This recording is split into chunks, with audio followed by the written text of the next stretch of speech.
Hi, I am Ms. Delia Muhammad Zain, the Module Coordinator for Heritage Conservation Theories, Principle and Practice.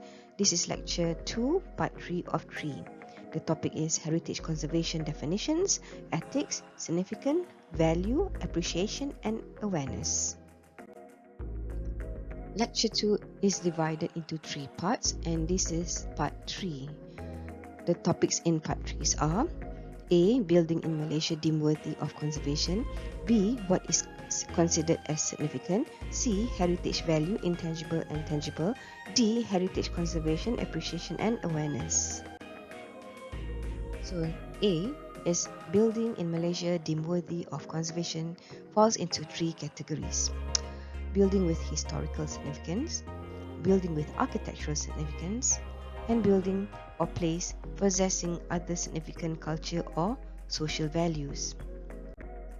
An example of a building with historical significance is the Stadium Merdeka, which was the site of the formal Declaration of Independence of the Federation of Malaya on the 31st of August 1957, and it is the first modern building of the new nation. The stadium was the principal venue in Kuala Lumpur for celebration and sporting events until 1962 when the Stadium Negara was built. In 2008, the Stadium Merdeka received the UNESCO Asia Pacific Award for Excellence for Heritage Conservation owing to its cultural significance and embodiment of a unique Independence Declaration event. An example of a building with architectural significance is the Istana Lama Sri Menanti. It is one of the famous landmarks in Kuala Pilah District, Negeri Sembilan, Malaysia. It is made of chengal wood and iron wood or Berlian wood and held together using wooden pegs. The palace took 6 years to be built and was completed in 1909 at the cost of 45,000 at that time. In February 2009, the Unity, Culture, Arts and Heritage Minister Datuk Sri Shafie Apdal announced that the Istana Lama Sri Menanti is among the historical structures in Malaysia gazetted as National Heritage, along with Victoria Institution in Kuala Lumpur and the Cert House in Malacca.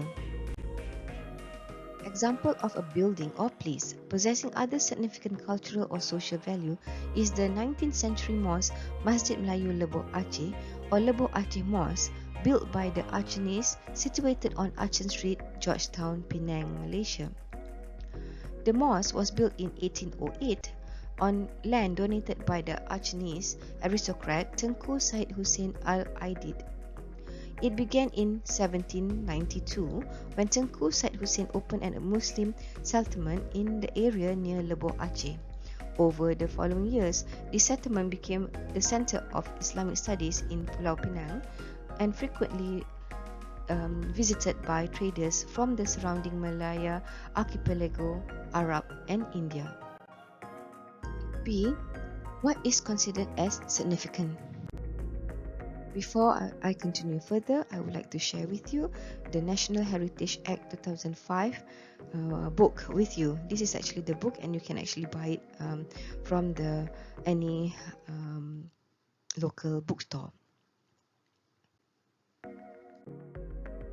From the National Heritage Act 2005, Act 645, I've extracted that cultural heritage significance means cultural heritage having aesthetic, archaeological, architectural, cultural, historical, scientific, social, spiritual, linguistic, or technological values.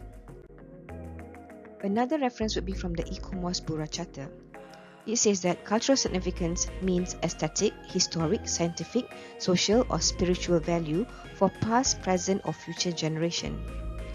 Cultural significance is embodied in the place itself, its fabric, setting, use, associations, meanings, records, related places, and related objects. Places may have a range of values for different individuals or group.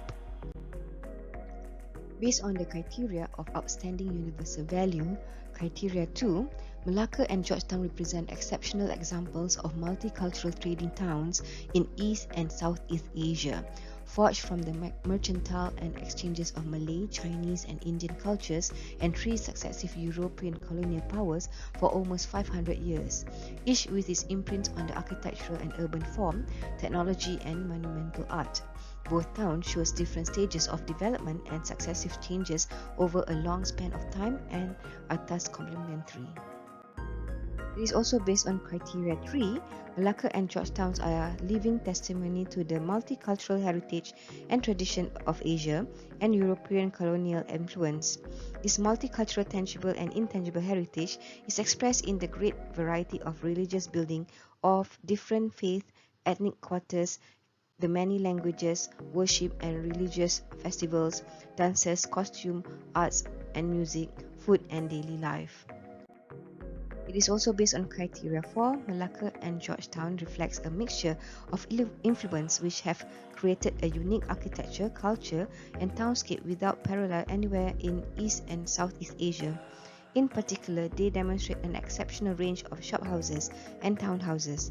These buildings show many different types and stages of development of the building type, some originating in the Dutch or Portuguese period.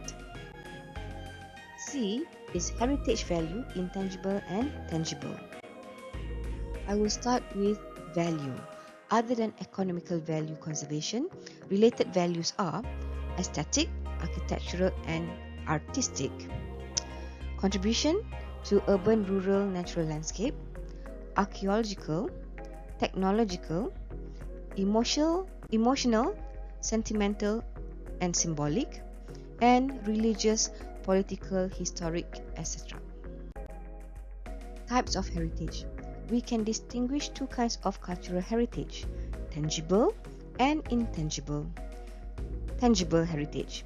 It includes material heritage that can be physically touched, such as monuments, buildings, statues, paintings, objects, etc. Intangible heritage, it deals with immaterial heritage, such as music, dance, literature, theatres, language, know-how, religious ceremonies, traditional performance, etc.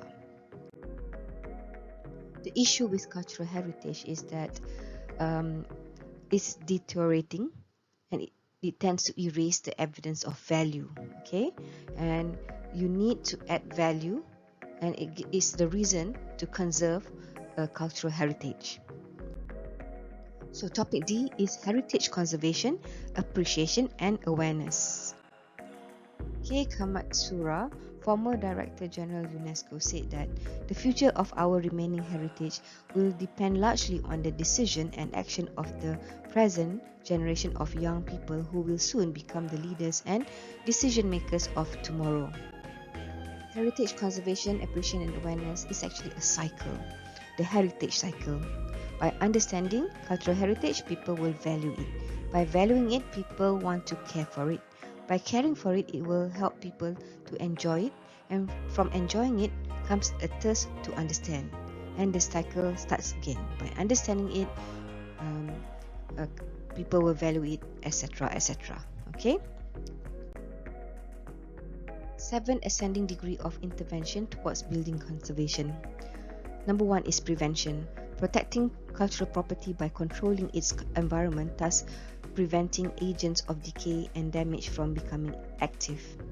Number 2, preservation. Deals directly with cultural property.